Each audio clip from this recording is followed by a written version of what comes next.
Okay, hello everyone, सभी को फिर से गुड इवनिंग। तो जैसा आप सभी को पता है, आज हमारी पहली क्लास है चैप्टर नंबर 3 का। तो आज से एक नया चैप्टर स्टार्ट करने वाले हैं, चैप्टर 3 क्लास 10th का।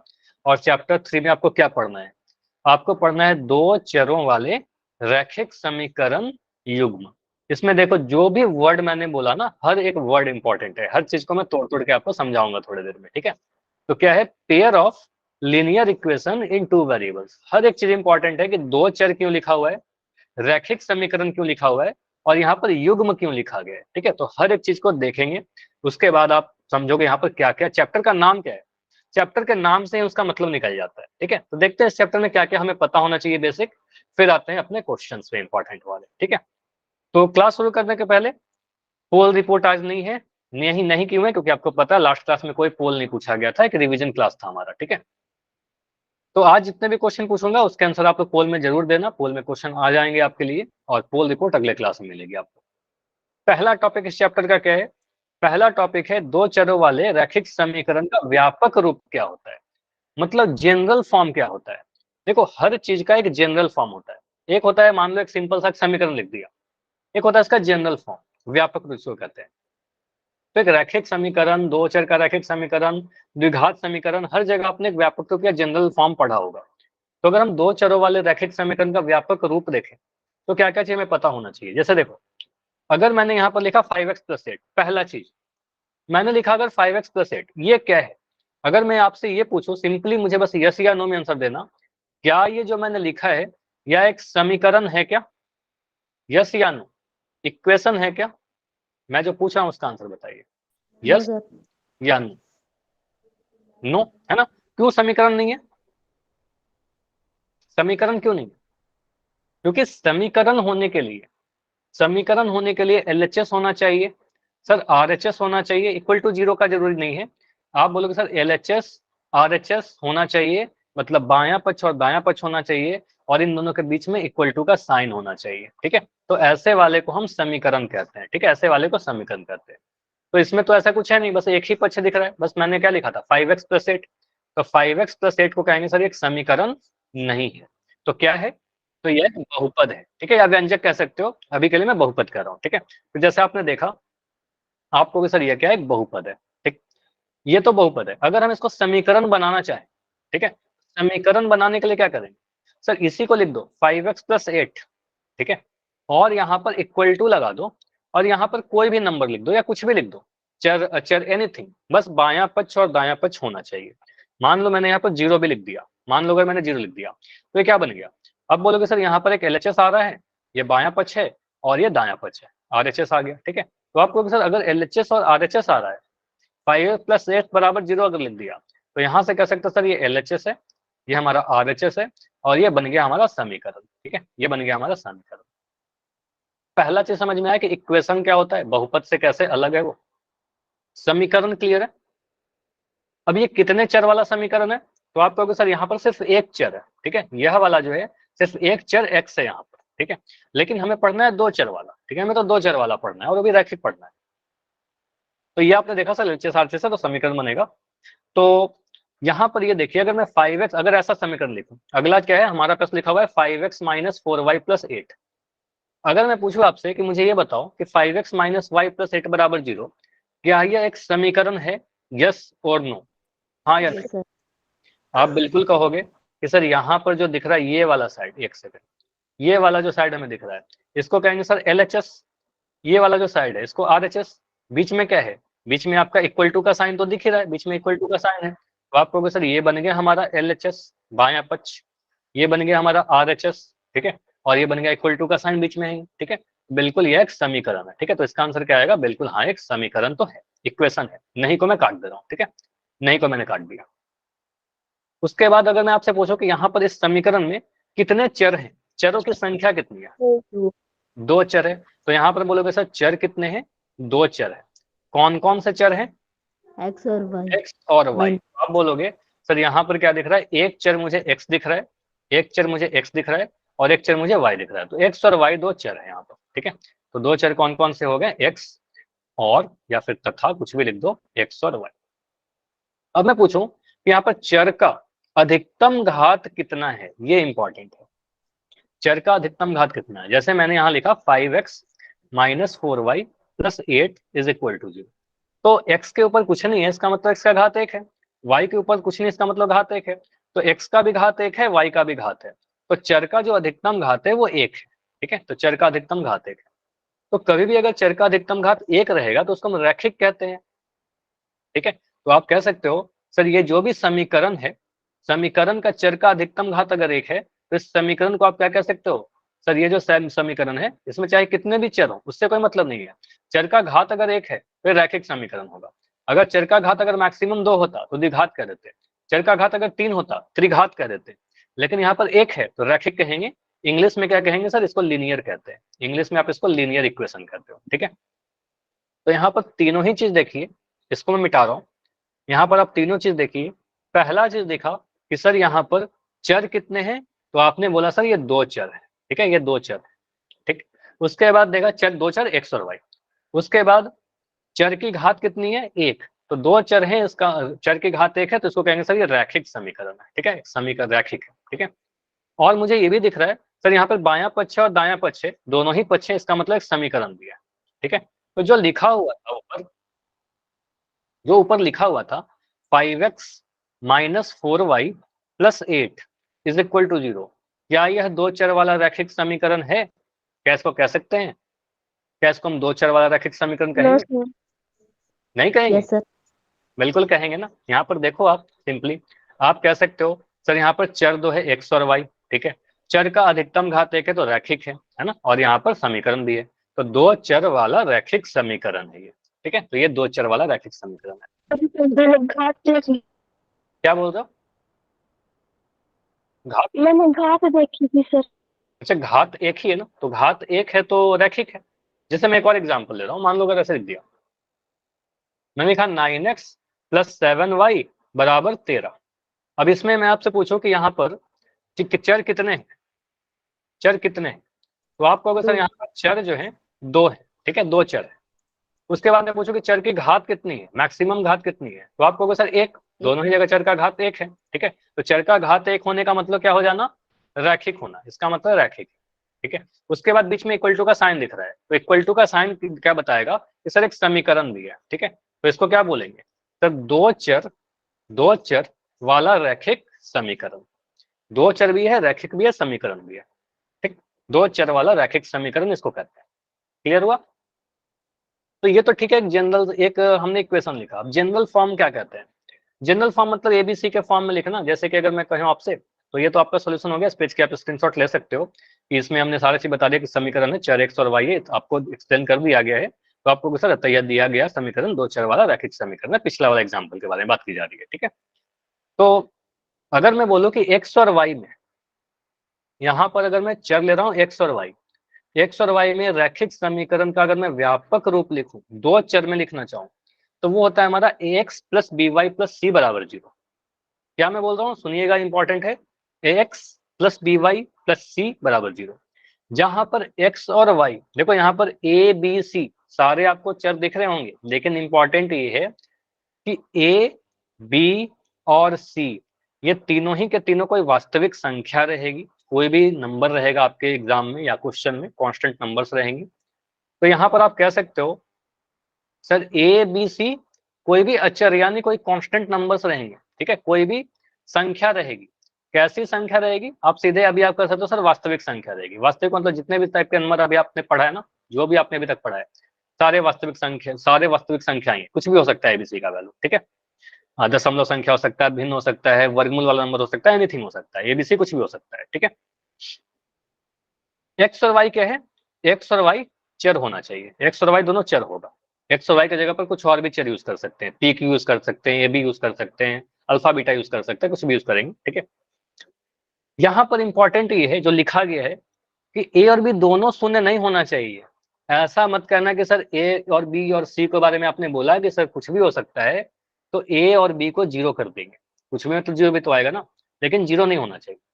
अगर ए का वैल्यू 0 कर दोगे, मान लो आपने ऐसा लिखा, समझो आप जनरल फॉर्म बोला आपने, चलो मैं लिख दे रहा हूँ यहाँ पर एक्स वाई जो लिखा था, ये तो चर है हमारा। समझो आपने जनरल फॉर्म लिखा sir a x plus b y plus c is equal to 0।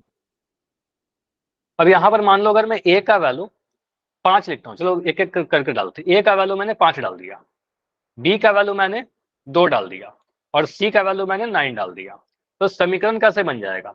आप बोलोगे सर बन जाएगा 5x बी वाई मतलब 2y प्लस 9 बराबर 0। क्लियर? और कोई भी दो चर वाले रैखिक समीकरण को आप ax plus b y plus c के रूप में लिख सकते हो, एबीसी का वैल्यू आपसे पूछा जाता है। ठीक है, तो इसको लिखेंगे sir 5x plus 2y plus 9 बराबर 0। क्लियर? समझ में आया?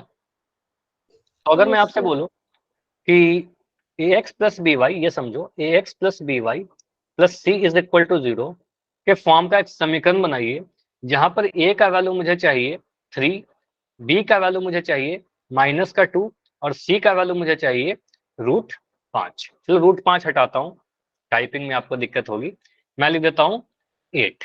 ठीक है, चलो इसको लिखिए। a का वैल्यू a होना चाहिए, b का वैल्यू -2 होना चाहिए, c का वैल्यू 8 होना चाहिए। समीकरण बनाओ आप।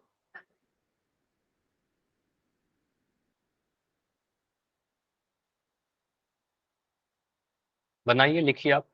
ए का वैल्यू आप क्या बोलोगे? बढ़िया, तो ए का वैल्यू आप बोलोगे सर 3 है, बी का वैल्यू आप क्या बोलोगे सर? बी का वैल्यू -2 है और सी का वैल्यू क्या है हमारा? सी का वैल्यू 8 है। बस इसको डाल दीजिए। तो यहाँ पर बस ध्यान ये रखना है सर, ए का वैल्यू 3 डालेंगे तो बन जाएगा 3x, बी का वैल्यू जब -2 डालेंगे तो प्लस माइनस हो जाएगा, तो यहाँ पर आएगा -2y और ये प्लस का 8 और यहाँ पर इक्वल टू 0। इस यह भी क्या है? यह दो चर वाला रैखिक समीकरण है। ठीक है, क्योंकि यहाँ पर दो चर है, चर की घात 1 है और समीकरण तो है ही। ठीक है, समीकरण तो है, तो ये दो चर वाला रैखिक समीकरण हो गया। ठीक है, linear equation in two variable हो गया। ठीक, अब मैं आपसे अगर मैं क्वेश्चन ऐसे पूछता हूँ कि अगर मान लो मैंने अगर a को 0 कर दिया, मान लो अगर ऐसे लिखता हूँ ax plus b y plus c is equal to 0। अब मैं क्या कहता हूँ, एक समीकरण बनाइए जिसमें a का वैल्यू 0 हो जाए, b का वैल्यू 3 हो जाए और c का वैल्यू 5 हो जाए। तो इसको आप जब बनाओगे तो क्या बनेगा समझना, यहाँ पर जो मैं पढ़ाना चाह रहा हूँ, a का वैल्यू 0 डालोगे तो ये बनेगा 0x प्लस बी वाई मतलब ये 3y plus 5 is equal to 0। ठीक है, अब 0x कहने का मतलब क्या हुआ? 0 गुना x। ठीक है, तो 0 गुना x तो 0 हो जाएगा ना, ये तो पूरा 0 हो जाएगा हमारा। तो 0 में 0 किसी चीज में जोड़ने का तो कोई मतलब है नहीं। ठीक है, तो आपका बस इतना बच जाएगा, तो ये बनेगा आपका 3y plus 5 is equal to 0। 3y plus 5 equal to 0। क्या यह दो चर वाला रैखिक समीकरण है? क्या यह दो चर वाला रैखिक समीकरण है? No sir. नो। तो आप कहोगे सर ये दो चर वाला रैखिक समीकरण नहीं है, क्योंकि यहाँ पर तो बस एक चर दिख रहा है। तो अगर a का वैल्यू 0 ले लेंगे या फिर b का वैल्यू 0 ले लेंगे तो वो दो चर वाला रैखिक समीकरण नहीं होगा। ठीक है, तो ये ध्यान रखिएगा कि जनरल फॉर्म क्या होता है, व्यापक रूप। मैं यहाँ पर फिर से सारी चीज को समराइज कर रहा हूँ। व्यापक रूप जो होता है सर वो होता है ax plus b y plus c is equal to 0, जहां ए बी सी कोई भी वास्तविक संख्याएं हो सकती है, लेकिन a का वैल्यू और b का वैल्यू 0 नहीं होना चाहिए। अगर a और b 0 हो गया तो एक चर बन जाएगा। ठीक है, इसलिए यानी सिंपली समझना, ए बी कहने का मतलब x का गुणांक और y का गुणांक, मतलब चर का जो गुणांक है वो 0 नहीं होना चाहिए। c 0 हो सकता है क्या? c 0 हो सकता है? यस या नो? Yes sir. हो सकता है। देखो सी पे मैंने कोई कंडीशन नहीं डाला, तो सी 0 हो सकता है। जैसे देखो मैं बना रहा हूँ, आपको मैं बोलूं कि चलो ax plus b y plus c के फॉर्म में एक समीकरण बना दो, जहां पर a का वैल्यू आपको 2 रखना है, b का वैल्यू आपको 3 रखना है, c का वैल्यू आपको 0 रखना है। ठीक है, तो रख के आप बनाओगे तो क्या मिलेगा sir? 2x plus 3y plus 0 is equal to 0। ठीक है, अब ये 0 अगर 0 के बराबर यहाँ पर 0 आ रहा है, इसका मतलब ये क्या बन जाएगा फिर? 2x प्लस 3y, 0 तो लिखने का कोई मतलब है नहीं, ये बराबर 0। अब देखो ये क्या है, दो चर दिख रहा है, दो चर भी है, रैखिक भी है, समीकरण भी है, तो ये दो चर वाला रैखिक समीकरण है। तो c कैन बी 0, c 0 हो सकता है, a 0 नहीं हो सकता, b 0 नहीं हो सकता, a और b 0 नहीं होगा, बाकी c 0 हो सकते हैं। ठीक, चलिए, तो ये समझ में आया हमारा व्यापक रूप। एग्जाम्पल है, तो यहाँ पर आपसे ये पूछा जा सकता है सेकंड, कि आपके एग्जाम में और क्या पूछा जा सकता है? 5x plus 6y plus 7 equal to 0। मुझे इतना बताओ, क्या यह दो चर वाला रैखिक समीकरण है या नहीं? यस या नो? Yes sir. तो मुझे दिख रहा है पहला चीज, इस समीकरण तो है, बराबर दिख रहा है, यहाँ पर इक्वल टू का साइन है, LHS RHS तो समीकरण है। चर का अधिकतम घात 1 है सर दोनों ही जगह, x और y का घात 1 है, तो रैखिक हो गया। और दो चर हैं x और y, तो दो चर वाला रैखिक समीकरण है। अब मैं आपसे पूछूं कि यहाँ पर a का वैल्यू क्या है, b का वैल्यू क्या है और c का वैल्यू क्या है, तो क्या बोलोगे? a, b और c का वैल्यू बता दो। ए की वैल्यू 5, बी की वैल्यू 6 और सी की वैल्यू 7। तो इसको आप कंपेयर क्या करोगे, आप सिंपली यहाँ पर इसके नीचे लिख दीजिए। आप बोलोगे sir ax plus b y plus c is equal to 0। Compare कर लो, तो यहाँ से आप कह सकते हो ना x क्या है, तो a क्या है, x का गुणांक, मतलब x का गुणांक यहाँ पर 5 है, तो a का वैल्यू 5। b क्या है, b का वैल्यू हमारा 6 दिख रहा है, y का गुणांक 6। और c क्या है, कांस्टेंट वाला टर्म 7। तो 5, 6 और 7 बोल देंगे, हमारा आंसर ABC। ठीक है, ये क्वेश्चन आपके एग्जाम का पूछा हुआ है। ठीक है, आपके एग्जाम में आएगा। अगला, हो सकता है कि ABC कुछ नेगेटिव आ जाए, ए का वैल्यू भी नेगेटिव होता है, वो ट्राई करते हैं ना, जनरली ट्राई करते हैं कि ए का वैल्यू पॉजिटिव हो, लेकिन कोई जरूर नहीं है। ठीक है, जैसे यहाँ पर दिख रहा है, अगर आपसे यहाँ पूछे कि यह दो चर वाला रैखिक समीकरण है कि नहीं, तो तुमसे बता ही दोगे सर हाँ रैखिक समीकरण है दो चर वाला। लेकिन मैं अगर आपसे पूछूं कि ए का वैल्यू बताओ, बी का वैल्यू बताओ और सी का वैल्यू बताओ, तो क्या क्या लिखेंगे? ए का वैल्यू -2, बी का वैल्यू हाँ। 8 और सी का वैल्यू हाँ। -1। नाइस, तो यहाँ पर चलो अभी माइक बंद। तो यहाँ पर आप बोलोगे सर इसको अगर हम कंपेयर करें ax प्लस का by प्लस के c से, तो यहाँ पर ध्यान देना है सर, x a क्या है, x का गुणांक, तो x का गुणांक -2 है, तो a का वैल्यू -2 डाल देंगे। b क्या है, y का गुणांक, y के साथ जो गुना है, तो y के साथ गुना है 8, तो यहाँ पर 8 लगा देंगे। c क्या है, कांस्टेंट वाला सम, तो कांस्टेंट की जगह पर 10 मत लिख देना, 10 लिखोगे गलत हो जाएगा, टर्म हमेशा साइन के साथ आता है, तो 10 के आगे देखो माइनस का साइन है, तो माइनस का 10 बोलेंगे। ठीक है, तो आंसर आएगा ABC, -2, 10 और -10। ठीक है, ABC आपसे पूछा जा सकता है। ठीक है, तो ये दो चर वाले रैखिक समीकरण। अब यहाँ से क्वेश्चन, ये आपके एग्जाम का ही क्वेश्चन पूछा हुआ है। यहाँ पर क्या बोलोगे सर, 8 बराबर 2x प्लस 3y लिखा गया है। ठीक है, क्वेश्चन में लिख दो यहाँ पर, क्वेश्चन है 8 बराबर 2x प्लस 3y। आपको बताना है इसको ax plus by plus c के फॉर्म में लिख दीजिए। पहले तो बस बोला है ax plus by plus c के फॉर्म में लिख ही दीजिए, फिर आपसे ये भी पूछता है कि abc का वैल्यू बताइए, या फिर हो सकता है c का वैल्यू बताइए। ठीक है, तो इसको कैसे सॉल्व करेंगे बताइए। 2x plus 3y minus 8 equal to 0, बढ़िया। देखो यहाँ पर ट्राई करना, कोई जरूरी, मैं फिर से रिपीट कर रहा हूँ, कंफ्यूज मत होना। ठीक है, कोई जरूरी नहीं है, लेकिन ट्राई करते हैं, कोशिश ये करते हैं कि x का जो गुणांक है, x का जो गुणांक a है, a को पॉजिटिव रखने का ट्राई कर लेते हैं, ट्राई करते हैं। अगर पॉजिटिव नहीं आए तो कोई दिक्कत नहीं है, ऐसा मत सोचना कि पॉजिटिव रखना ही रखना है, हार्ड एंड फास्ट रूल है, अगर हम नेगेटिव कर देंगे तो गलत हो जाएगा, ऐसा नहीं कह रहा हूँ। ठीक है, लेकिन कोशिश करते हैं कि a का वैल्यू पॉजिटिव रहे। ठीक है, तो अगर मैं इस 2 को बाएं साइड से, सॉरी दाएं साइड से बाएं साइड ले आऊं, तब तो ये -2 हो जाएगा, -2x बन जाएगा, तो मैं नहीं ला रहा। ठीक है, सिंपली मैं क्या कर रहा हूँ, सिंपली मैं एक चीज सोचता हूँ, मुझे आप लोग बताना, अगर a का वैल्यू, या मैं चलो लिखता हूँ कुछ इस तरीके से, अगर मैं लिख रहा हूँ m का वैल्यू अगर हमारा n के बराबर है, m का वैल्यू अगर n के बराबर है, तो क्या हम ऐसा लिख सकते हैं n का वैल्यू m के बराबर भी होगा? लिख सकते हैं ना, m अगर n के बराबर है तो n m के बराबर होगा। अगर राहुल की एज विक्रम के एज के बराबर है, दोनों की आयु बराबर है, तो मैं ऐसा बोल सकता हूँ ना, राहुल का उम्र अगर विक्रम के उम्र के बराबर है, तो विक्रम जो होगा वो राहुल के बराबर होगा, दोनों तो बराबर हैं, तो इसमें तो कोई परेशानी नहीं है। राहुल अगर विक्रम के बराबर है तो विक्रम राहुल के बराबर होगा। ठीक है, दोनों इक्वल होंगे। तो यहां से हम कह सकते हैं, अगर 8 2x प्लस 3y के बराबर है, तो हम ऐसा भी तो लिख सकते हैं सर, इस पूरे जो हमारा RHS था, इसको हम इस साइड लिख दिया हमने, 2x प्लस 3y लिख दिया। जो हमारा LHS, सॉरी हमारा जो LHS था, जो लेफ्ट साइड में था, उसको मैं राइट साइड में डाल दिया, 8 कर दिया। तो अगर 8 2x प्लस 3y के बराबर है, 2x प्लस 3y बराबर 8 हो जाएगा, सिंपल सी बात है। तो अगर 8 2x प्लस 3y के बराबर है, 2x प्लस 3y 8 के बराबर हो जाएगा। अब इसके बाद आप क्या करो, सिंपली आप बोलोगे सर, अब देखो 2x पॉजिटिव आ गया, यहाँ से बोलेंगे सर 2x प्लस 3y, ये 8 इधर आ जाएगा। ठीक है, तो यहाँ से आ जाएगा -8 बराबर 0। ठीक है, तो अब इसको आप लिख लो, चलो इसको मैं लिख दे रहा हूँ यहाँ पर और बेटर। यहाँ लिखोगे सर, ये बनेगा 2x प्लस 3y माइनस का 8 बराबर 0। 8 उधर चला गया तो इधर 0 बच रहा है। ठीक है, तो ये हमने कन्वर्ट कर दिया इसको ax plus by plus c के फॉर्म में। ठीक है, बराबर 0 के फॉर्म। अब यहाँ से आपको अगर पूछा जाए कि a b c का वैल्यू बताइए, तो आप अगर इसको कंपेयर करोगे ax plus by plus c is equal to 0 से, तो ए का वैल्यू कितना आएगा अभी चैट सेक्शन में, कमेंट में। तो ए का वैल्यू क्या होगा सर, यहाँ पर साफ दिख रहा है ए का वैल्यू 2 होगा, तो ए का वैल्यू 2। बी का वैल्यू कितना होगा, बी का वैल्यू मुझे दिख रहा है 3, ठीक है, तो बी का वैल्यू 3 होगा।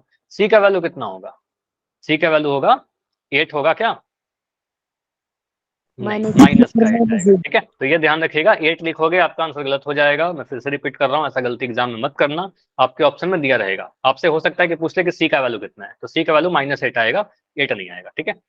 2 3 -8, चलो, तो सी का वैल्यू -8। अगर मैं आपसे इसी क्वेश्चन में पूछता कि मुझे बताओ, ये मैं पूरा हटा दिया, ठीक है, चलो रहने देता हूँ, यहीं पे मैं आपसे पूछता हूँ, मुझे बताओ a प्लस बी का वैल्यू कितना होगा। 2x प्लस 3y माइनस 8 को देखकर पूछा कि a प्लस बी का वैल्यू कितना होगा, तो आप a प्लस बी देखोगे, a और b को जोड़ दीजिएगा, आप बोलोगे सर 2 प्लस 3, है ना, ये मिल जाएगा आपका 5। ऐसा क्वेश्चन आ सकता है, आया नहीं है कभी आपके पेपर में, लेकिन पूछा जा सकता है। अगर मैं पूछूं कि a प्लस बी प्लस सी कितना होगा, a प्लस बी प्लस सी कितना होगा, तो ये बोलोगे सर 2 प्लस 3 प्लस -8, ठीक है, ऐसा कुछ बनेगा। वेरी नाइस, बहुत बढ़िया। तो ये बनेगा 2 प्लस 3 -8। इसको सॉल्व करने पर क्या देगा, अब ये सारी चीज आपको पता है, तो आप बोल सकते हो सर ये मिलेगा 5 -8, और 5 -8 बनेगा -3, ठीक है। तो ऐसा कुछ पूछा सकता है। अगर मैं आपसे पूछूं कि ABC कितना मिलेगा, अगर इसको देखकर आपसे क्वेश्चन एग्जाम में पूछ लिया जाए कि ABC का वैल्यू कितना आएगा, क्या बोलोगे। ABC कहने का मतलब सभी को गुना करना, ठीक है, तो यहाँ पर बोलेंगे सर 2 × 3 × -8, ठीक है, तो सीधे इसको गुना करके कितना मिलेगा, 6 गुना -8, 6 गुना -8 कितना मिल रहा है, 6 गुना -8 करने पर आपका मिलेगा -48, ठीक है। तो इस टाइप के क्वेश्चन ध्यान रखिएगा, आप नोट कर लो, आपके बुक में शायद नहीं मिले, या फिर आपके एग्जाम में अभी तक पूछा तो नहीं गया है, लेकिन पूछा जा सकता है, ऐसा जरूर नहीं कि नहीं पूछा गया तो नहीं पूछा जाएगा, कुछ नया क्वेश्चन भी आ सकता है, ठीक है, तो ये सब पूछा जा सकता है। अगला क्वेश्चन आपका है √5x - 3y + 7, इसको ax + by + c के रूप में बदलिए और a b और c का मान बताइए। a b और c का मान बताइए। क्वेश्चन चलो मैं यहाँ पर थोड़ा बड़ा करके लिख देता हूँ। √5x बराबर -3y + 7।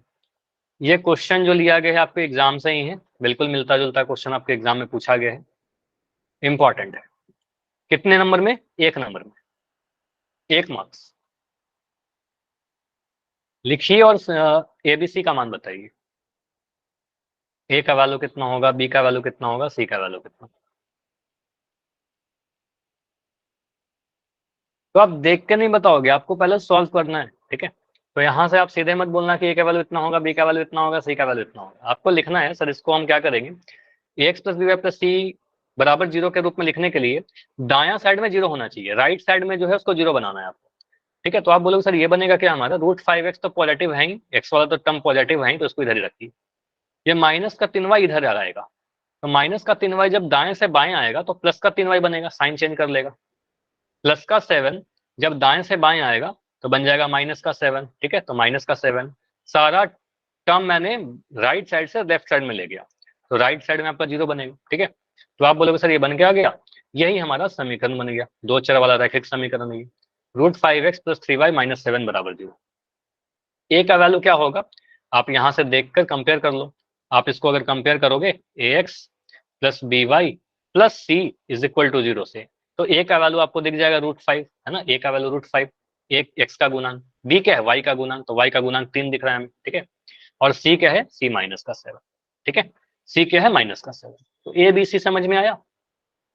अब यहाँ पर कुछ भी पूछा जा सकता है ना। चलो ए बी सी हम निकाल देंगे। तो ये क्वेश्चन आपके एग्जाम में पूछा जा सकता है, बहुत ही सिंपल से।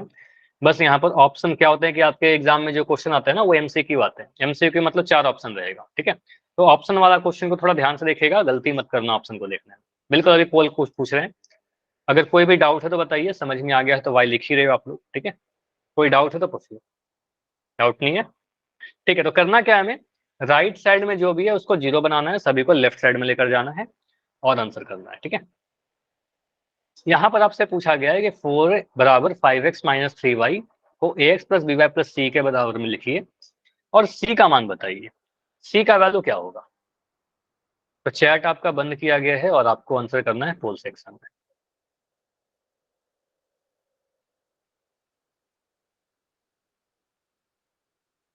क्वेश्चन नंबर 1,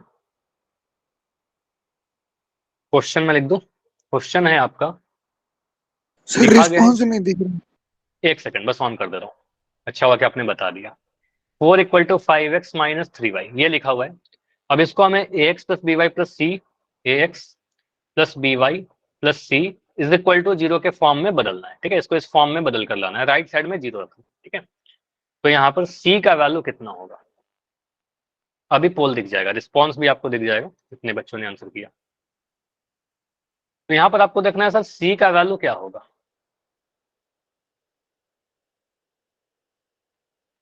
c मतलब कांस्टेंट वाला टर्म, ट्राई करना है कि x वाला टर्म पॉजिटिव रहे। ठीक है, x वाला टर्म धनात्मक रखते हुए टर्म को चेंज करिए और देखिए क्या आंसर आएगा। ठीक है, अभी तक 13 बच्चों का आंसर आया है। 13 में 10 सही है, 3 गलत हो गए। देखो पोजीशन से नहीं डिसाइड करते हैं कभी भी, सिंपल है। x का गुणांक a होगा, y का गुणांक b होगा और कांस्टेंट वाला टर्म c होगा, है ना, जो अचर है वो c होगा। और देखो हरियाणा बोर्ड का पूछा हुआ क्वेश्चन है 2018 में, 1 नंबर में पूछा गया होगा, है ना। ठीक है, 17 आंसर आ चुके हैं, 17 में 3 गलत, नहीं 4 गलत, 17 में 4 गलत, बाकी सभी के सही। ठीक है, अभी 4 बच्चे और क्लास में जिनका आंसर नहीं आया है, रुकेंगे ओनली 15 सेकंड। 15 सेकंड इसलिए क्योंकि बहुत कम समय चाहिए इस क्वेश्चन को करने के लिए, बहुत आसान है। ठीक है, 10 सेकंड और, लास्ट 10 सेकंड। ठीक है, 2 बच्चे और हो जिनका नहीं आंसर आया है, आंसर कीजिए। बैठे मत रहा करो, ये एक्टिव रहिए क्लास में, सारे पोल में आंसर कीजिए। Last 5 second, 5 4 3 2 1। तो यहाँ पर 18 बच्चों ने किया है, जिसमें से 13-14 बच्चों के आंसर गलत थे, एक कुछ और 3 बच्चों के आंसर गलत सही थे, 3 बच्चों के आंसर गलत थे, सॉरी, बाकी सभी के आंसर सही थे, 18 बच्चों के आंसर सही है। तो यहाँ पर मैं चैट आपको ऑन कर दे रहा हूँ, आपका आंसर क्या आएगा? सिंपली बोलोगे sir 4 equal to 5x minus 3y अगर लिखा हुआ है, तो यहाँ पर हम कह सकते हैं अगर a b के बराबर तो b a के बराबर होगा। तो सिंपली आप क्या करो, 5x को सर हम अगर इधर लेकर आएंगे तो कोई इशू नहीं है, 5x को जब इधर लेकर आओगे तो माइनस का 5x बन जाएगा। ठीक है, तो x वाले टर्म को पॉजिटिव रखने के लिए मैं क्या करता हूँ, पूरे LHS को RHS और RHS को LHS बना दो। ठीक है, तो यहाँ से आप लिख सकते हो सर ये पूरा जो RHS है इसको मैं इधर लिख देता हूँ 5x माइनस 3y। ठीक है, इज इक्वल टू किसके बराबर है, 4 अगर 5x माइनस 3y के बराबर है तो 5x माइनस 3y जो है वो 4 के बराबर हो जाएगा। ठीक है, 4 के बराबर हो जाएगा। अब हमें दाएं साइड में 0 चाहिए, तो इस 4 को इधर लेकर जाइए, तो बन जाएगा आपका 5x माइनस का 3y माइनस का 4 बराबर 0। आप यहां से कंपेयर कर लो, यहां से आप तुलना करोगे ax plus b y plus c बराबर 0 से, तो आपको दिख रहा है c का वैल्यू कितना है, माइनस का 4 है, तो c का वैल्यू दिख जाएगा माइनस का 4। क्लियर, तो आंसर आएगा ऑप्शन नंबर डी, है ना, माइनस का 4। तो ये समझ में आया, ये समझ में आया।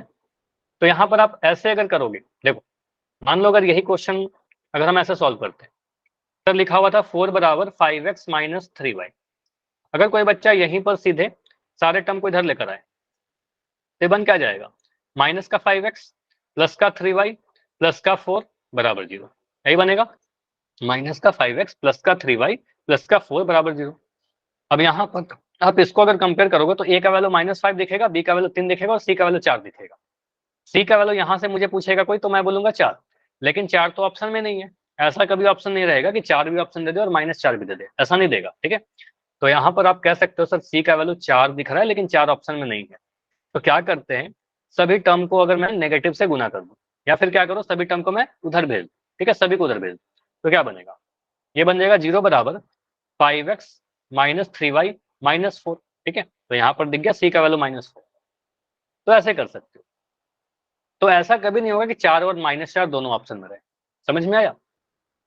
लेकिन तरीका कौन सा अच्छा है, पहले जो मैंने बताया। ठीक है, पूरे हमेशा ट्राई करो कि x वाले टर्म को पॉजिटिव ही रखिए। ठीक है, x वाले टर्म को ट्राई कर लेना पॉजिटिव रखने के लिए। ठीक है, चलिए तो यहाँ पर अगला क्वेश्चन करो, बोला गया है 2x बराबर 7y माइनस 9 को ax plus b y plus c के रूप में लिखिए और a b c तीनों ही का वैल्यू बताइए। इस बार आपको तीनों का वैल्यू बताना है, पोल ऑन कर दे रहा हूं। अब यहाँ पर क्या करना है आपको, ध्यान से देखना है, ऑप्शन बहुत ही मिलते जुलते से दिख रहे हैं। 2 - 7 - 9, 2 - 7 9, देखो बहुत ही क्लोज है, तो बड़ा ध्यान से ऑप्शन सिलेक्ट करना होगा। तो इसके लिए क्या है, आप अगर गलती नहीं करना चाहते हो, सबसे पहले आप लिखो इस समीकरण को, 2x = 7y - 9, इसको आप कन्वर्ट करिए, ठीक है, ax + by + c के रूप में, बराबर 0 के रूप में।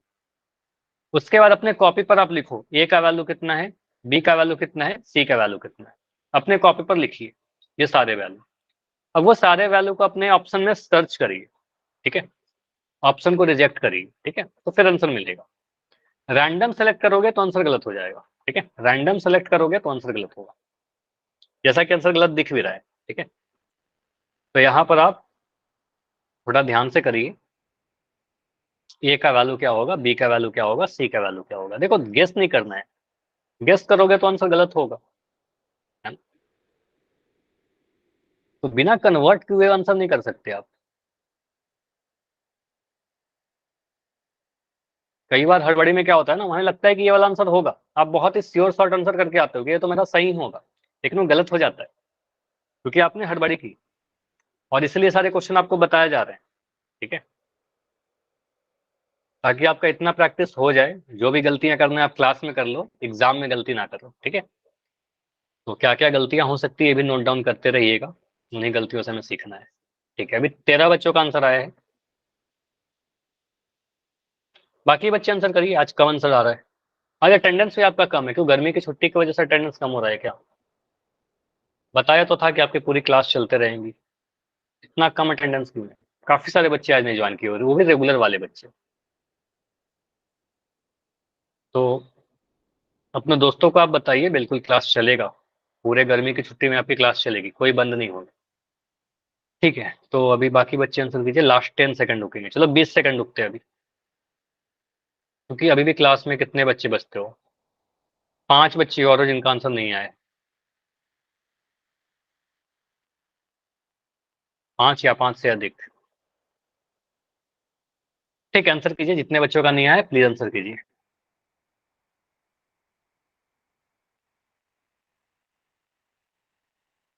लास्ट 10 सेकंड, 10 सेकंड और, ओनली 10 सेकंड। तो 16 बच्चों का आंसर आया है, बाकी बच्चे आंसर करें, ठीक है, 17 आंसर आ चुका है, लास्ट 5 सेकंड है, 5 4 3 2 1। देखो यहाँ पर आप क्या बोलोगे, देखो आंसर आप लोगों का कुछ बच्चों का गलत हुआ है, हड़बड़ी में आप लोग आंसर गलत किए हो, ठीक है। सिंपली यहाँ पर आप बिना सॉल्व किए आंसर नहीं कर सकते, ऐसा नहीं कह सकते कि यहाँ पर देखो आपने लिखा 2x = 7y - 9, तो आप ऐसा नहीं कह सकते ना, a का वैल्यू 2 होगा, b का वैल्यू 7 होगा, c का वैल्यू -9 होगा। ऐसा कुछ बच्चों ने सोचा कि सर a का वैल्यू 2 और b का वैल्यू 7, c का वैल्यू -9, ऐसा कर देंगे, गलत हो जाएगा, ठीक है, आपका गलत हो गया, ठीक है, एग्जाम में भी गलत हो जाएगा, नंबर कट जाएगा। तो आपको मैंने हमेशा बताया कि पहले आप कन्वर्ट करिए, जो मैं कहता हूँ उसको सुना करिए, ठीक है। तो सिंपली आप बोलोगे सर आंसर करने के पहले इसको हम ax + by + c = 0 के फॉर्म में बदलेंगे, राइट साइड में 0 होना चाहिए, दाएं साइड में 0 होना चाहिए। तो सिंपली क्या करो, इस 7y को इधर लेकर जाइए, तो बनेगा 2x - 7y, ठीक है, -7y, ये -9 भी उधर जाएगा, तो ये बन गया +9। अब 7y भी उधर चला गया, 9 भी उधर चला गया, तो राइट साइड में 0 बचेगा, दाएं साइड में 0 बचेगा, ठीक है। तो यहाँ से आप कह सकते हो, इसको अगर हम लोग कंपेयर करेंगे सर ax + by + c = 0 से, देखो मैं ऑप्शन तो देख ही नहीं रहा ना, ऑप्शन देख नहीं रहा, सिंपली मैं सॉल्व करते जा रहा हूँ। अब यहाँ से मुझे आंसर दिख जाएगा कि a का वैल्यू क्या है सर, x का गुणांक 2 है, ठीक है। b क्या है सर, y का गुणांक, तो y का गुणांक 7 है क्या, नहीं, -7 है, ठीक है, तो यहाँ लिखेंगे सर -7। c क्या है, कांस्टेंट वाला टर्म है, तो c का वैल्यू 9 है, 2 7 -7 और 9। ऑप्शन ए को देखते हैं, ऑप्शन ए में 2 है, बिल्कुल सही है, b का वैल्यू -7 है, बिल्कुल सही है, c का वैल्यू -9 लिख दिया, जो कि गलत है ना, -9 तो नहीं है हमारा, हमारा तो 9 आया था। ऑप्शन बी को देखिए, 2 सही है, -7 सही है, 9 सही है, तो ये हमें सही दिख रहा है, तीनों ही सही लिखा गया है, ए बी सी का वैल्यू। ऑप्शन सी को देखिए, 2 सही है, 7 नहीं, 7 नहीं था हमारा आंसर तो -7 आया था बी का, ठीक है, तो ये भी गलत हो जाएगा। आंसर डी को देखिए, -2 है, -2 तो बिल्कुल साफ गलत है, ठीक है, -2 नहीं दिख रहा था हमारा आंसर, तो आंसर क्या बनेगा? ऑप्शन नंबर बी बिल्कुल सही आंसर बनेगा इस क्वेश्चन का। क्लियर हुआ? जिन बच्चों का गलत हो गया मुझे वो बताओगे, ईमानदारी से बताओ, समझ में आ गया कि हमने क्या मिस्टेक की? Yes sir. ठीक है, तो ये ध्यान रखिएगा कि एग्जाम में ये गलती ना करो, यहाँ पर कर लियो, एग्जाम में मत करना, ठीक है, वरना नंबर कटेगा। ठीक है, तो आगे आते हैं। अब यहाँ पर देखो क्या है, आपका चैप्टर का नाम था एक युग्म लगा हुआ था। युग्म का मतलब मैंने आपको लास्ट ईयर बताया था ना, कुछ कहीं पर तो आया था। क्या होता है? रैखिक रैखिक, हाँ बताइए क्या होता है? जोड़ा। हाँ, तो यहाँ पर बोला आपने जोड़ा, तो जोड़ा कहने का मतलब सर पेयर। तो अगर रैखिक दो चर वाले रैखिक समीकरण के जोड़े लिखा रहे, दो समीकरण लिखा रहे, तो उसको हम रैखिक समीकरण युग्म कह देंगे। ठीक है, जैसे कि जूते का जोड़ा होता है, 2 पीस होता है। ठीक है, तो कोई भी चीज अगर जोड़ा में रहेगा तो 2 पीस रहेगा। ठीक है, तो उसी तरीके से दो चर वाला रैखिक समीकरण युग्म की बात की जाए, अगर पेयर की बात की जाए, तो 2 समीकरण आ जाएंगे। ठीक है, 2 समीकरण आएंगे। ठीक है, कुछ ऐसा लिखा रहेगा आपके पास। दो चरों x और y में रैखिक समीकरण अगर युग्म की बात की जाए तो उसका व्यापक रूप क्या होगा? तो जनरल फॉर्म, या पहले जनरल फॉर्म हटाइए, जनरल फॉर्म के पहले अगर मैं ऐसे लिख रहा हूं, अगर मैंने लिखा 2x प्लस 3y प्लस 9 बराबर 0, एक समीकरण है, इसको आप कहोगे सर एक समीकरण नंबर 1, इक्वेशन 1 है।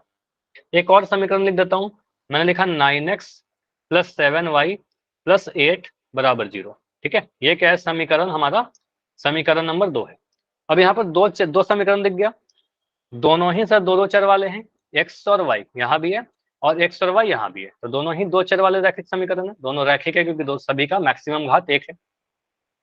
तो इसको क्या बोलोगे सर? ये दो चर वाला रैखिक, सारी चीज लिखते चलिए, रैखिक समीकरण, इसको बोलेंगे सर ये समीकरण है लेकिन ये युग्म में है। ठीक है, जोड़ा है, तो ये इसको क्या कहते हैं? दो चर वाला रैखिक समीकरण युग्म। समझ में आया कि युग्म का मतलब क्या होगा? दो इक्वेशन रहेगा, दोनों ही रैखिक रहेगा, दोनों ही दो चर वाला रहेगा। ठीक है, तो जनरल फॉर्म क्या होता है? ax plus b y plus c के जगह पर, क्योंकि आपको दो समीकरण लिखना है, तो एक में a के जगह पर, जैसे आपको ये पता है ना, ax plus b y plus c बराबर 0, ये एक जनरल फॉर्म है। तो इसमें क्या करो, पहला वाला जब समीकरण लिख रहे हो, इक्वेशन नंबर 1, तो सभी में a1 लगा दो। यहाँ पर बोलोगे सर ये a1 लगा देंगे, a1x plus b1y plus c1 is equal to 0। दूसरे वाले में लगा दोगे सर a2x एक second, a2x plus b2y plus c2 is equal to 0। ठीक है, तो पहले वाले समीकरण में सभी में 1 लगा दिया, दूसरे वाले में 2 लगा दिया। ठीक है, तो ये जो दोनों दिख रहा है, ये दोनों एक जनरल फॉर्म को रिप्रेजेंट कर रहा है, जहां पर a1 comma b1 comma c1 comma c2 ये सारे के सारे क्या होने चाहिए? या फिर a1 b1, चलो ऐसे लिख लो, ऐसे लिख लो आप, ज्यादा बेटर होगा। a1 a2 b1 b2 c1 c2 ये सारे के सारे क्या होने चाहिए? ये सारे के सारे रियल नंबर होने चाहिए, कोई भी कांस्टेंट होगा, कुछ भी आप अभी के लिए समझना, कोई भी कांस्टेंट होगा, वास्तविक संख्या होगा। और a1 b1 ये समझना, a1 a2 b1 b2 ये सारे जीरो नहीं होने चाहिए। ठीक है, ये जीरो नहीं होना चाहिए, इसका वैल्यू जीरो नहीं करेंगे, क्योंकि अगर एक्स और वाई का कोफिशिएंट यानी गुणांक जीरो हो जाएगा तो दो चर बनेगा ही नहीं ना, वो तो एक चर बन जाएगा। समझ में आया? अगर x और y का गुणांक 0 हो जाएगा तब तो वो तो एक चर हो जाएगा, दो चर तो रहेगा ही नहीं। ठीक है, तो सिंपली ये ध्यान रखिएगा कि a1 b1 a2 b2 ये जीरो नहीं हो सकते, c1 c2 जीरो हो सकता है, उसमें कोई प्रॉब्लम नहीं है। बस इस तरीके से समीकरण युग्मों को लिखते हैं। फिर से मैं लिख दे रहा हूँ, सिंपली आप भी लिख लो। पहला a1x प्लस, चलो ऐसा समझो, आप इतना लिखो ax plus by plus c is equal to 0। पहला 2 बार लिख दो ऐसा, अगर आपको कभी लिखना हो जनरल फॉर्म ना तो 2 बार लिख दो, 2 समीकरण बन गया। अब पहले वाले समीकरण में क्या करो, सभी में 1 लगा दो, a1 b1 c1, x1 y1 मत करना। ठीक है, a b c में करना। यहाँ लिखोगे सर a2 b2 c2।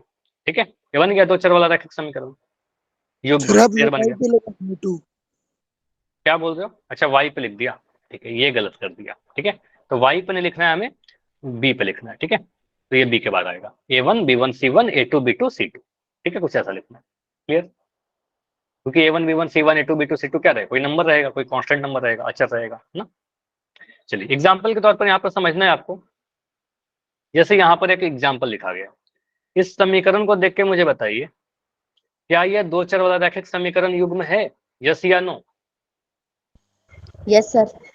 तो आप कहोगे सर पहले वाले समीकरण को आप देखिए, इस वाले समीकरण को आप अगर देखोगे, समीकरण 1 को, तो यहाँ पर दिख रहा है सर, यहाँ पर x है और y है, दो चर है, ठीक है। समीकरण को 2 को देखिए, तो ये भी दो चर है, दोनों में दो दो चर है, दोनों में चर का अधिकतम घात कितना है? 1 है, तो अधिकतम घात 1 है तो रैखिक भी है, समीकरण तो है ही, तो दो चर वाला रैखिक समीकरण दोनों ही है।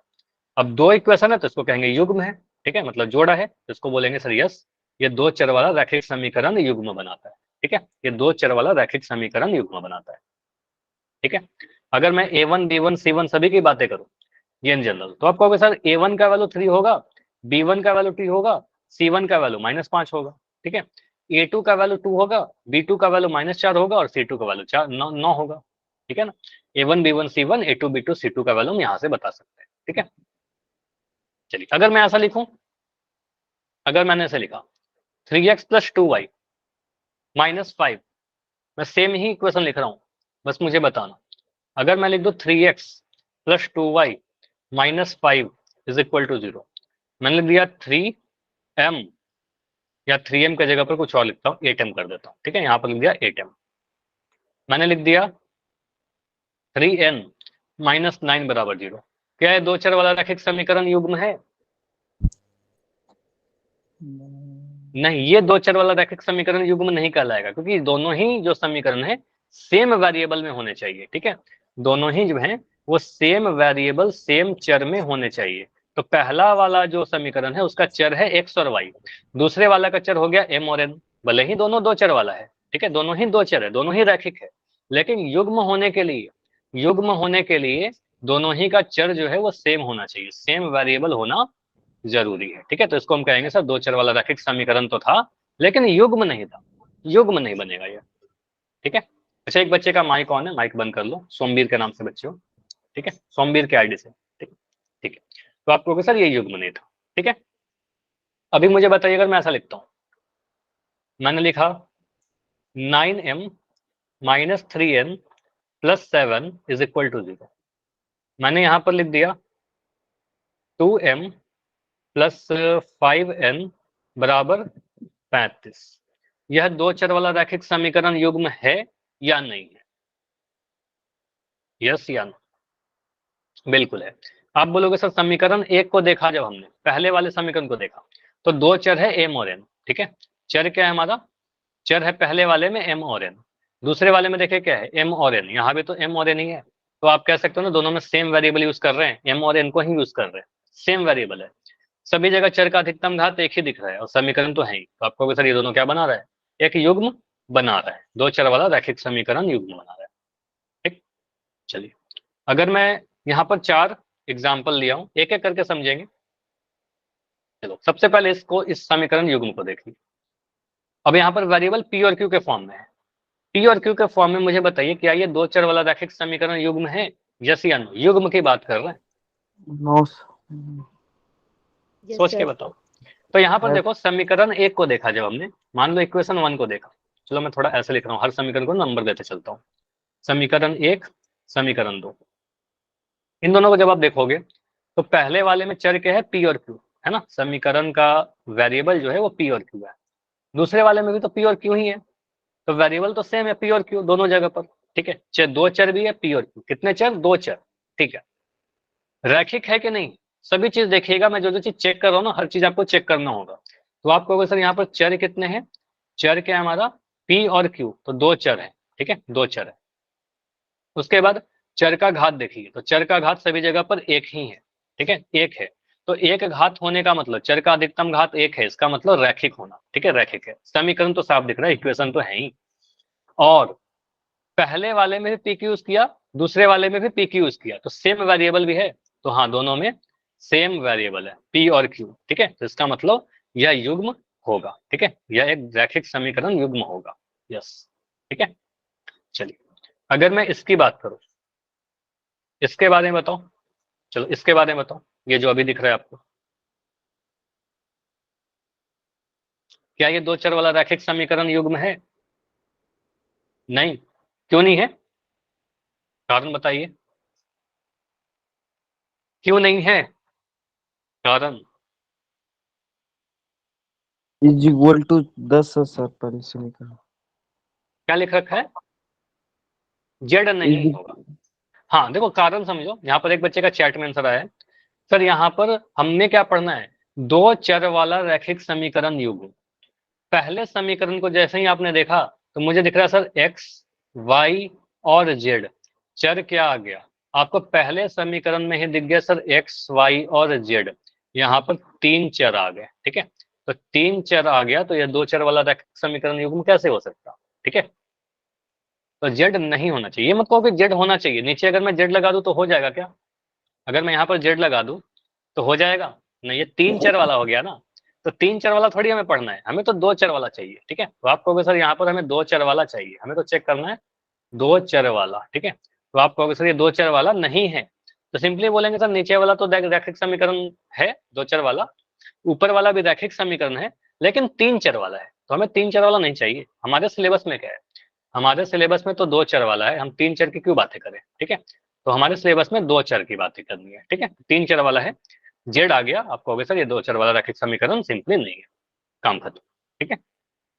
चलिए अगला, आप इसका आंसर क्या बोलोगे, सर ये दो चर वाला रैखिक समीकरण नहीं है। सिंपल सी बात है, क्योंकि यहाँ पर तीन चर आ गए इसलिए। अगला, अगर मैं ऐसे पूछूं m प्लस एन बराबर 10 और m माइनस एन बराबर 6, समीकरणों को देखिए, पहला और दूसरा, यस है ना। तो आपको सर दोनों ही समीकरण में पहला चीज समीकरण दोनों है, पहले में भी mn यूज किया गया, दूसरे में भी mn यूज किया गया, सेम वेरिएबल यूज किया गया, दोनों ही में सेम चर यानी सेम वेरिएबल यूज किया गया। m और n कितने चर, दो चर m और n, ठीक है। चर की अधिकतम घात कितनी, एक, ठीक है। चर की अधिकतम घात कितनी, एक। तो ये दो चर वाला रैखिक समीकरण भी है, दो समीकरण था इसलिए ये युग्म बना रहा है, ठीक है। तो ये युग्म बना रहा है, ठीक है, ये युग्म बना रहा है, दो चर वाला रैखिक समीकरण युग्म बन जाएगा, ठीक। चलिए अगला, इस एग्जाम्पल को देख के मुझे बताइए, क्या ये दो चर वाला रैखिक समीकरण है? नो, क्यों? दो घात घात दो आ गया, बहुत बढ़िया। तो आप यहाँ पर बोल सकते हो सर अगर पहले समीकरण और दूसरे समीकरण को हम देखें तो समीकरण तो दोनों ही है, सुनना, समीकरण तो दोनों ही है, ओके, समीकरण है सर, मान लिया। चर कितने हैं, चर एक्स और वाई है, सेम वेरिएबल है। आप कहोगे सर वेरिएबल तो सेम है, चर है एक्स और वाई, दो ही चर यूज हो रहा है, लेकिन चर का घात भी तो देखना पड़ेगा। चर का घात कितना है, तो मैक्सिमम घात जो दिख रहा है हमें वो दो दिख रहा है, ठीक है। तो चर का घात दो दिख गया मैक्सिमम वाला, तो आप कहोगे सर ये तो द्विघात बन गया, रैखिक तो नहीं रहा। तो इन दोनों ही समीकरण को हम रैखिक नहीं कह सकते, और हमारे सिलेबस में जो हम पढ़ रहे हैं वो रैखिक रैखिक नहीं, ठीक है, रैखिक नहीं। तो आप कह सकते हो रैखिक नहीं है, हमारे सिलेबस में क्या है, दो चर वाला रैखिक समीकरण युग्म। तो आप कहोगे सर ये दो चर वाला रैखिक समीकरण युग्म नहीं है, क्लियर, इतना बताइए। तो ये युग्म पहचान लोगे, तो घात दो Yes, sir. तीन चार नहीं होना चाहिए, चर एक्स वाई होना चाहिए, एक्स वाई से अलग कुछ जेड नहीं आना चाहिए। अगर मैं पी की यूज कर रहा हूं तो पी की यूज करिए, ए बी यूज कर रहा हूं ए बी यूज करिए, उससे आगे और कोई वेरिएबल को मत यूज करिए, ठीक है। चलिए तो ये बिल्कुल पोल दे रहा हूँ, ट्राई करना है सारे क्वेश्चन को करने का। ये तो आंसर था हमारा क्वेश्चन है, ये क्वेश्चन नंबर 3, क्वेश्चन 3 का आंसर आपको करना है पोल सेक्शन में।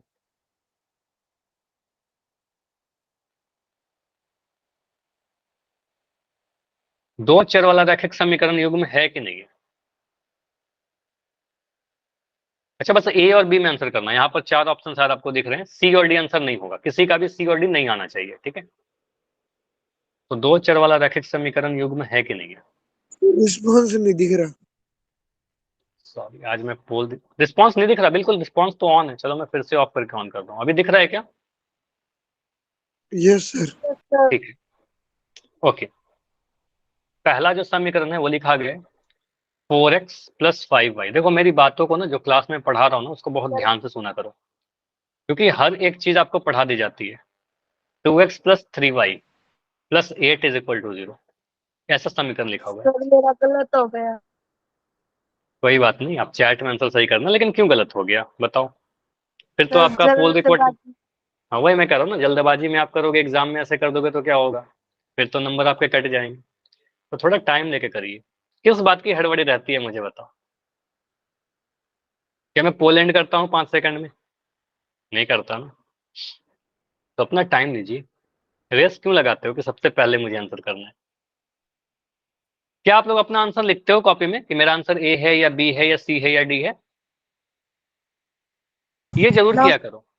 नो, हाँ नो करते हो ना, इसलिए ये गलत होता है। ठीक है, लिखा करो ना मेरा आंसर ए है बी है, क्योंकि वहां पर दिखता नहीं है पोल में। पोल में नहीं दिखता है हमारा ऑप्शन क्या है, क्वेश्चन क्या है। तो आपको कई बार होता है कि हम सोच के जाते हैं कि ये आंसर करेंगे, कुछ और हो जाता है। ठीक है, तो लिख लिया करो सेफ्टी के लिए। ठीक है, चलिए। तो सभी का आंसर आ गया क्या? कोई बचता है अभी? किसी का है जिसका आंसर आना बाकी है? मैं 5 सेकंड में स्पेंड करूंगा। 5 4 3 2 1। देखो यहाँ पर मैंने साफ क्लियर बताया था आपको कि हमें देखना क्या है, दो चर वाला रैखिक समीकरण युग्म। तो यहाँ पर आप पहले समीकरण को ही देखो ना, यहाँ पर एक जेड आ गया। जेड दिख रहा है, जेड तो एक चर है। ठीक है, तो यहाँ पर चर क्या क्या आ गया पहले समीकरण में? पहले वाले समीकरण में मुझे दिख रहा सर एक्स भी है, वाई भी है, जेड भी है। तो ये क्लियर है ना कि तीन चर है। तीन चर है तो दो चर वाला रैखिक समीकरण कैसे होगा? है ना। मैं बोलूं सिंपली सी ये बात समझो कि मैं यहाँ पर 3 डब्बा बनाया।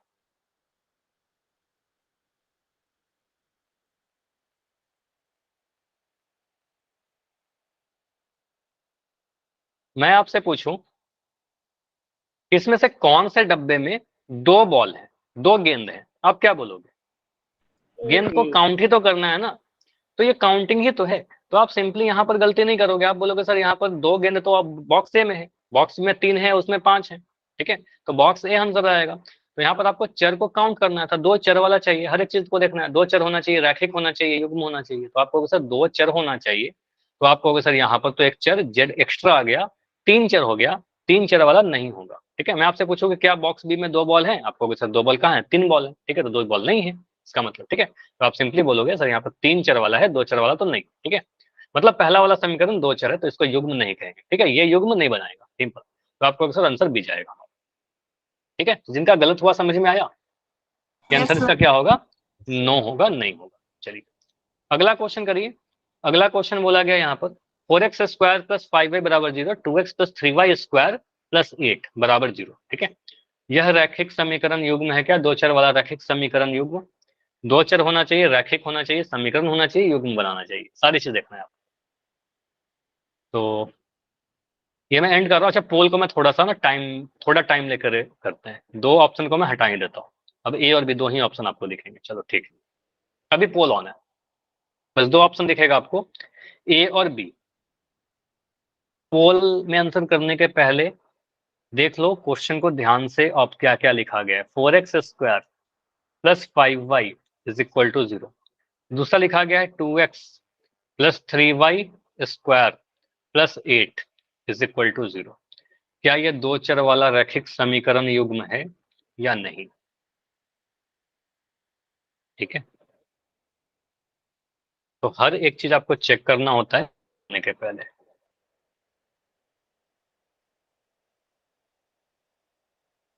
ठीक है, तो 10 आंसर आए हैं अभी, 10 में 8 सही। बाकी बच्चे आंसर कीजिए, अभी आधे बच्चों का ही आंसर आया है, इसमें टाइम नहीं लगना चाहिए आपका। कुछ क्वेश्चन में डेफिनेटली आप अपना टाइम बचा सकते हो ना, कुछ समय तो बचा सकते हैं। जो आसान वाले बहुत क्वेश्चन है, बस इसमें कुछ सॉल्व नहीं करना है, बस हम ध्यान से देख के आंसर बता सकते हैं। थोड़ा सा क्लास में बातों को सुनना है ध्यान से, उसको अप्लाई करना है, ये प्रोसेस हमेशा चलना चाहिए। ठीक है, पूजा आपका माइक ऑन है। ठीक है, तो लास्ट 15 सेकंड, 15 सेकंड में इसको एंड करेंगे। आज काफी कम आंसर आ रहे हैं आपके बैच में। मुझे याद है 30-30 बच्चे आंसर कर रहे थे लास्ट क्लास तक। एक तो आज अटेंडेंस कम है, और जहाँ 30 बच्चे आंसर कर रहे थे आज बस 15 बच्चों का आंसर आ रहा है। ऐसा क्यों? बच्चे कम हो इसलिए ऐसा हो रहा है, क्योंकि क्लास में अभी मात्र 19 बच्चे हैं, 19 में 15 बच्चों ने आंसर किया है। ठीक है, 4 बच्चे और रहते हो, बाकी आंसर कीजिए। लास्ट 10 सेकंड रुकते हैं, 10 सेकंड में इसको एंड करेंगे। Last 5 second. सर 2 मिनट रुकना। इसमें टाइम चाहिए। ओके, साहिब करो। दो चर वाला रैखिक समीकरण, हो जाए तो मुझे बता देना, बस माइक ऑन करेगी। टाइम कर क्वेश्चन नहीं दिया। लग रहा है? कर दिया ना, ठीक है, आपका आंसर बिल्कुल सही है, अभी आपने आंसर किया बिल्कुल सही है। पोल को एंड करता हूँ और इसको देखते हैं, एक सेकंड। ठीक है, चैट आपका अभी ऑन है, अभी देखते हैं आंसर क्या होगा। सर 4x² + 5y बराबर 0, 2x + 3y² + 8 बराबर 0, दो समीकरण लिख रखे हैं। तो यहाँ पर आपको देखना सर, हमें पहचानना है क्या, दो चर वाला रैखिक समीकरण युग्म। तो मैं अगर सबसे पहले समीकरण देखूं, तो हाँ, समीकरण तो दोनों ही बना रहे हैं, इक्वल टू 0 लिख रखा है, मतलब समीकरण दोनों है, पहला वाला भी समीकरण है, दोनों दूसरा वाला भी समीकरण है, ठीक है।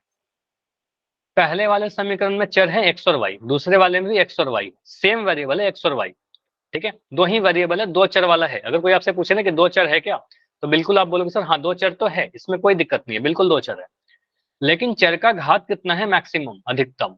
तो आप बोलोगे सर पहले समीकरण में चर का अधिकतम घात 2 हो गया, और दो घात होने का मतलब द्विघात बन गया, ठीक है, ये जो समीकरण बन गया ये द्विघात समीकरण बन गया, ये रैखिक नहीं रहा, ठीक है।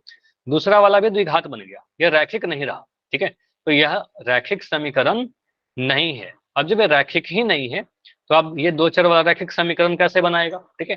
तो पहला वाला दो चर वाला रैखिक समीकरण नहीं है, यह भी दो चर वाला रैखिक समीकरण नहीं है, दो चर वाला द्विघात समीकरण, ठीक है, क्योंकि पावर 2 आ गया, ठीक है। तो आपको सर ये समीकरण युग्म नहीं बना रहा दो चर वाला, हमारे सिलेबस में जो है इसके बारे में हमें पढ़ना ही नहीं है, ठीक है। तो आप कहोगे सर यहाँ आंसर क्या आएगा, ऑप्शन नंबर बी, जो आप सभी के आंसर थे, ठीक है। क्यों आंसर बी आया, समझ में आया, रीजन समझ में आया, Yes, sir. ठीक है। चलिए, तो यहीं तक रखते हैं, इसके आगे अगले क्लास में कंटिन्यू करेंगे, ग्राफ से रिलेटेड क्वेश्चन है, जैसे ये अगले क्लास में क्या पढ़ेंगे, अगला क्लास का टॉपिक है दो चर वाला रैखिक समीकरण का आलेख, यानी ग्राफ पर कैसे रिप्रेजेंट करेंगे, वेरी इंपॉर्टेंट, क्योंकि आगे जाकर आपको ग्राफिकल मेथड भी पढ़ना है, ठीक है। चलिए, ठीक है, कोई नाइट डाउट सर। है तो गुड नाइट एवरीवन। अगर कोई भी डाउट है तो अभी आप बिल्कुल रुककर पूछ सकते हो, और डेफिनेटली अपने दोस्तों को बताइए कि गर्मी की छुट्टी में क्लास चलेगी, क्योंकि आज आपकी अटेंडेंस कम दिख रही है मुझे।